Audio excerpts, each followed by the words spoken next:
اگر آپ نے ابھی تک ہمارا چینل سبسکرائب نہیں کیا تو ابھی سبسکرائب کریں اور بیل آئیکن کو کلک کر کے ہماری لیٹسٹ ویڈیوز کے بارے میں اپڈیٹ۔ السلام علیکم، ہمارے چینل میں خوش آمدید۔ دیوانگی ڈرامے کا اگلے ایپیسوڈ کا پرومو آ چکا ہے، جس میں سلطان اپنی حد حد سے گزر جاتا ہے، نہیں سوچتا وہ کس کے ساتھ کیا ظلم کر رہا ہے۔ نگین کو پانے کے لیے پہلے نگین کو اس کے شوہر سے دور کر دیتا ہے، اب صرف ایک بچہ بیچ میں رہ جاتا ہے، وہ بھی ڈاکٹر کے پاس جا کے دھمکی دیتا ہے کہ اگر میرا کہنا نہیں مانا تو میں گولی مار دوں گا۔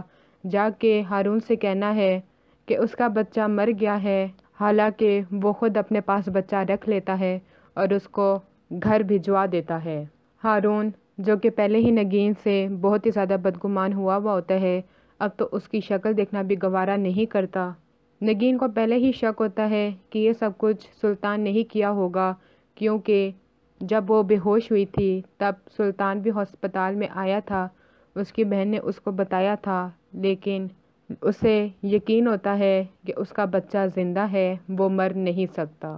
ہارون کو یہ بھی پتہ چل جاتا ہے نگین کے ساتھ جو کچھ بھی ہوا ہے وہ سلطان نے ہی کروایا تھا۔ وہ اپنی ماں سے کہتا ہے جو بھی سلطان کے ساتھ ہمارا تعلق تھا وہ اب ختم ہو جائے گا، اور نیدا سے بھی کہیں یہ منگنی ختم کر دیں، اب ہمارا کچھ بھی ان سے لینا دینا نہیں ہوگا۔